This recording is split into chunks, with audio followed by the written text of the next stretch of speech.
Example 7. In this question, it is about an engineer who wants to design a bend in a road. The radius of the curvature is 30 meters, as shown in the diagram here. He estimates the average mass of vehicle to be 1000 kg, the average speed of vehicle to be 50 km per hour. So you want the vehicles to be able to negotiate the bend without having to rely on friction between the tires and the road. So in order to achieve this, he does it by banking the road, as shown in the diagram. So instead of having a horizontal track, he tilts the track at an angle theta. A. Based on the above data, what is the optimum banking angle theta the bend should have, so that even a vehicle with worn out tires, there is little friction, can make the turn safely? To solve this question, we consider free body diagram. So the forces acting on the car, so this box here represents the car, will be the weight as well as the normal reaction. So for vertical equilibrium,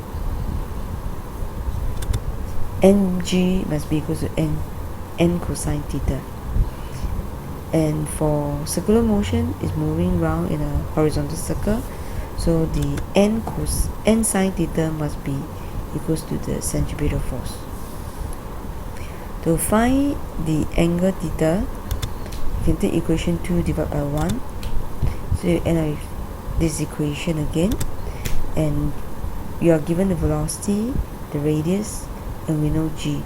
So from here we get the angle theta to be 33.2 degree. Part B.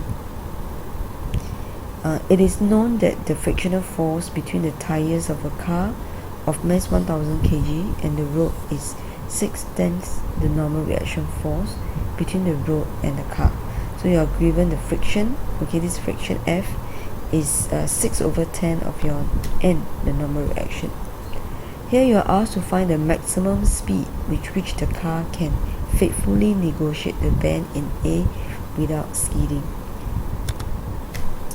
Okay, so this is given. So same thing, we consider vertical equilibrium, but now there are more forces. Besides mg that is acting down, this friction force is also acting down. So by geometry, we work out this angle is 33.2 degree. So we resolve the friction. The vertical component will be F sine 33.2. So you can take mg plus friction. It must be equals to the outward force, which is n cosine 33.2. Okay, you can bring this to the other side. Then you have the two downward forces to be equals to the upward force. Then for circular motion, we need the centripetal force, okay, to be equals to the horizontal component. Namely, there are two. One is the component of n, which is n sine, okay, because we want the opposite of the angle, n sine 33.2. Another component which is your F cosine 33.2. Okay, you're given the frictional force to be 6/10N, so we can sub that in. And to find the maximum speed, what we can do here is take equation 1 divided by 2. Okay, solving the two equations, you get your velocity v to be 24.7 meter per second. So that is about 88.8 kilometer per hour.